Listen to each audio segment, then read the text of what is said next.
Staring, Sean, Thrift. What is the material made from it? Elephant's tusk called again? Ivory. Oh, crap. Very good. Okay, so the question was, what evidence do we have that Minoan Crete was a leisure society? Okay. Who has an answer that they'd like to give? Actually, first of all, who finished an answer? Good. Ah, super. Show me what you got. I did finish it, but I also like a little blank box. That's okay. There's a word, but I couldn't remember what the word was, but I knew what it meant. Well, maybe we'll get it together. Let's go. Scared! Oh, okay. Sorry. My brain works slowly. The evidence we have regarding whether or not Minoan Crete was a leisure society is unclear at best, as the evidence could instead be used to justify religious rituals or the presence of an upper class. One of the sources that could possibly point to a leisure society is the game board found at Triada. Yeah. Made of expensive imported materials like lapis lazuli and ivory, it is clear no expense was spared in the making of this board, as it would have been used in a leisure activity. This could prove that Minoan Crete was a leisure society. Very good answer. Very good. Okay. I especially like the fact that you said you didn't just say it was a leisure society or it wasn't a leisure society. You integrated the points that we talked about last time. You basically said, well, there's a problem with the evidence in regards to this because some of it might actually represent leisure and some of it might represent religion. So I really liked how you did that. Do you want to know the only thing I'm going to pick you up on? The name of the source. Name of the source and lack of historian.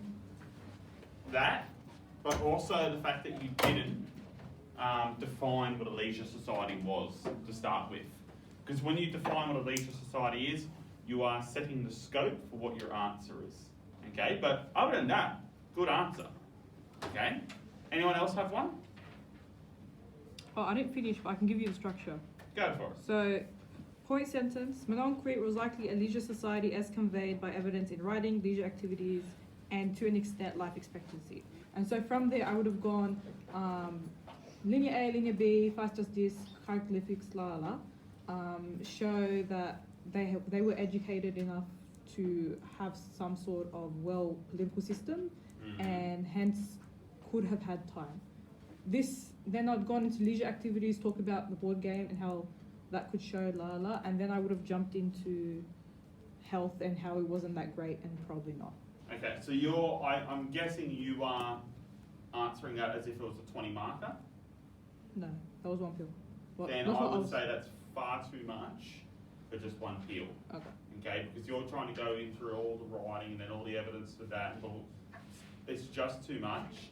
When you've got like a what question like that, you're probably looking at 6 marks at most.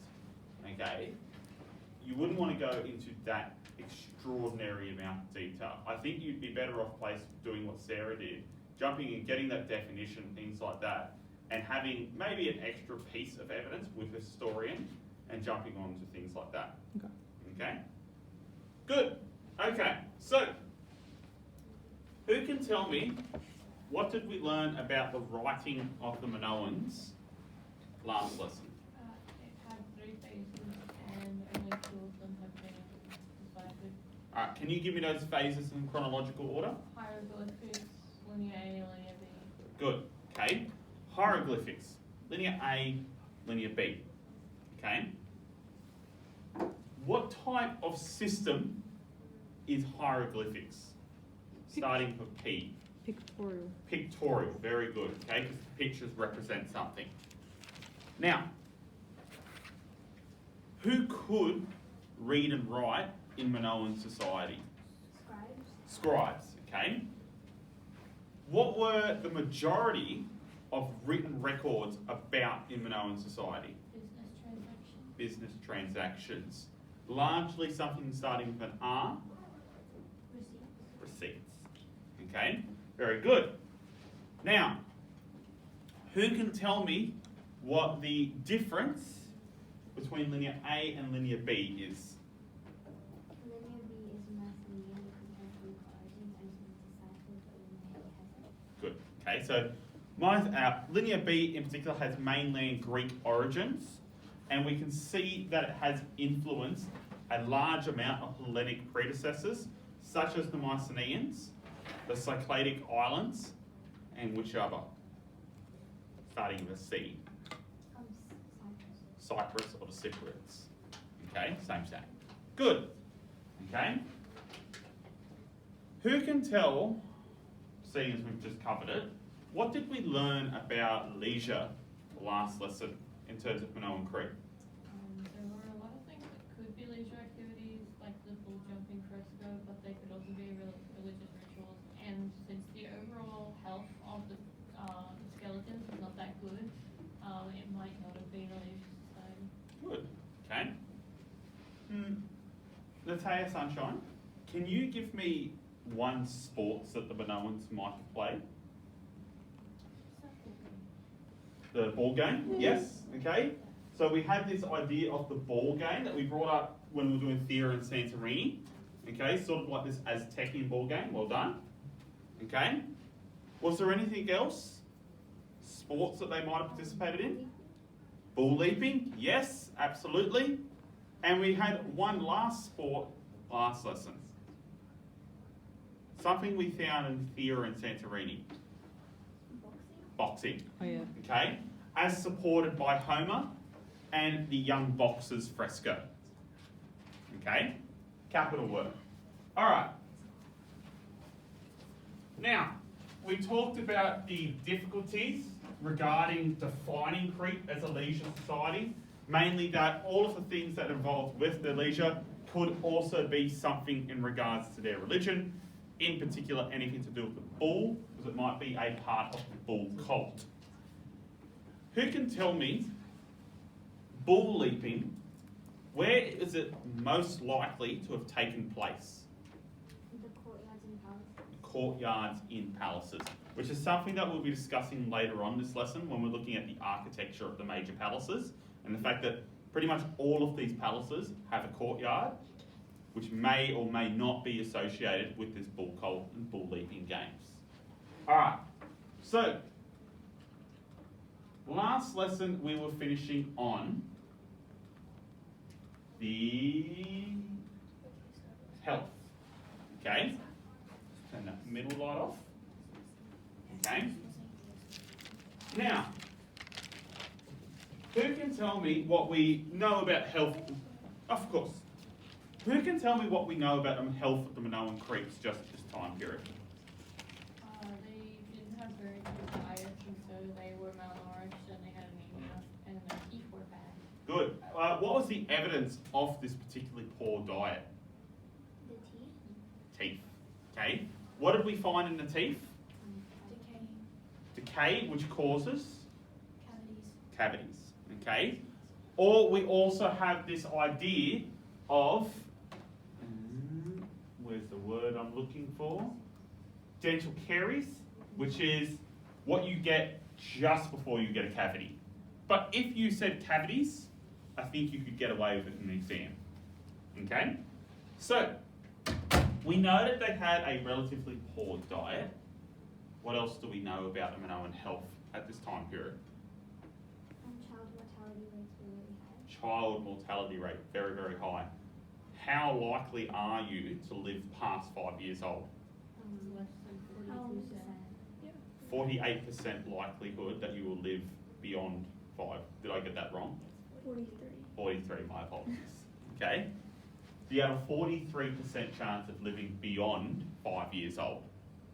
Okay? Not great odds. Okay? Even getting to the age of 2, you've got a 1 in 3 chance of dying. Okay? Not great odds. Do we know anything else about the Minoan health at this time period? Women frequently die in childbirth, which sort of messes around with our averages of the women's life expectancy, because women have that major event that men don't, which is childbirth, which is so dangerous in these ancient times. Okay? So it really upsets the average for how much longer or less the women live than men. Okay? Because there's just so many of them dying at that point. If you took out childbirth, you would find that the averages would sort of meet up. They wouldn't be equal, but they would meet up. Okay? So, let's start here because I believe that we were just about there. Okay? Now, women's teeth were in a worse state than men's. However, those women who survived to an age of more than 45, which were very few, had better teeth than men of the same age. So basically in the ancient world, particularly in Minoan Crete, if you just manage to survive to a certain age as a woman, you are more than likely to outlive all the other men of your generation. Okay? It was just getting to that age in the first part. Okay? Why do you think that might be? If you've lived that long, you probably have the resources to get to that stage, and it also may be if Minoan society respected their elders more, then you would be taken care of if you're older. So you've got two really good points. If you're making it to that age, you've more than likely got the resources to get there anyway and keep on carrying on, which is a great one. You've got respect for elders, but it's also the fact that men are more... And birth, you've survived birth, but it's the fact that men are more likely to engage in dangerous behaviour and jobs. Okay, so once you get to that certain age, you've basically beaten the odds, you're more than likely going to live longer than most of the men around you. Just like the modern world. Yeah, exactly like the modern world. Okay?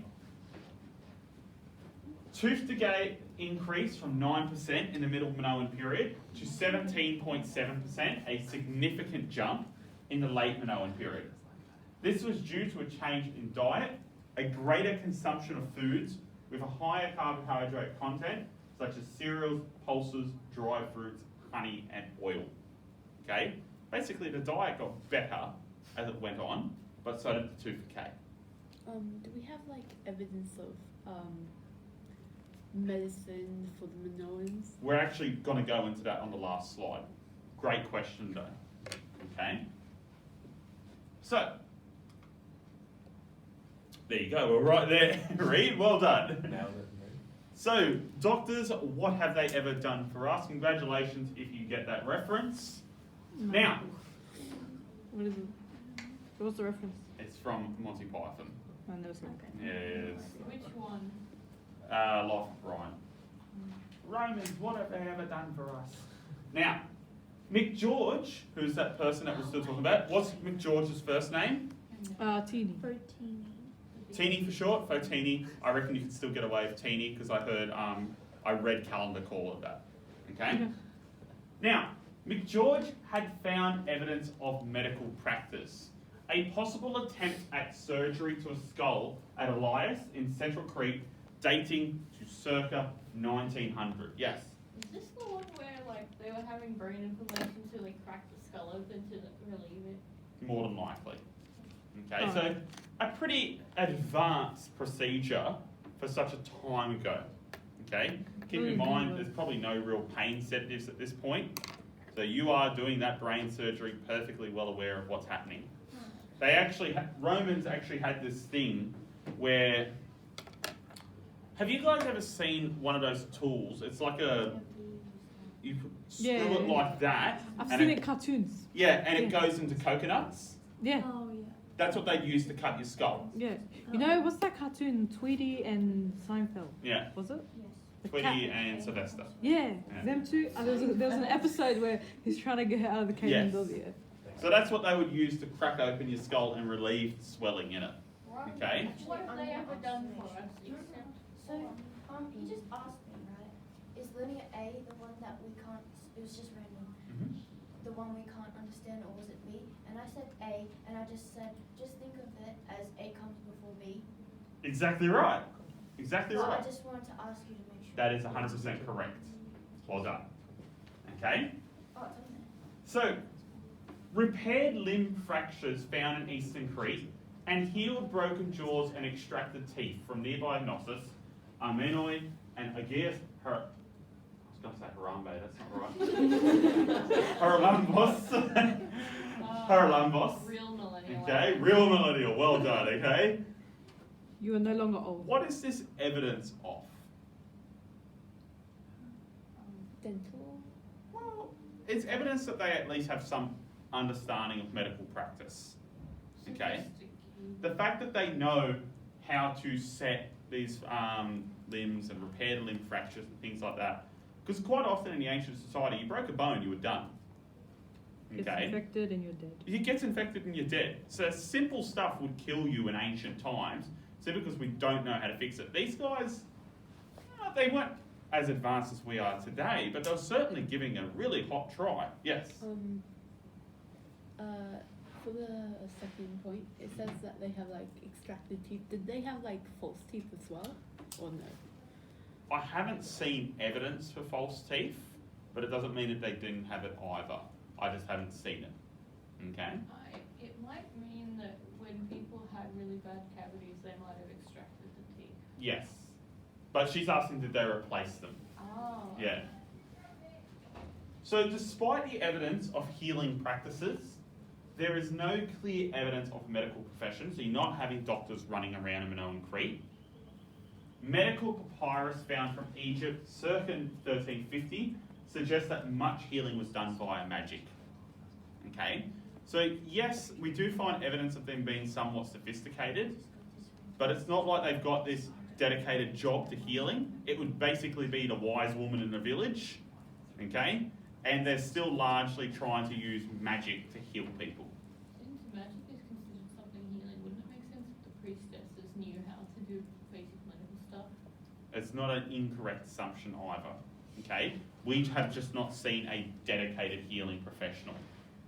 We don't really see that in the West until we get to Greece and Rome. We have people whose sole job it is to heal other people, okay?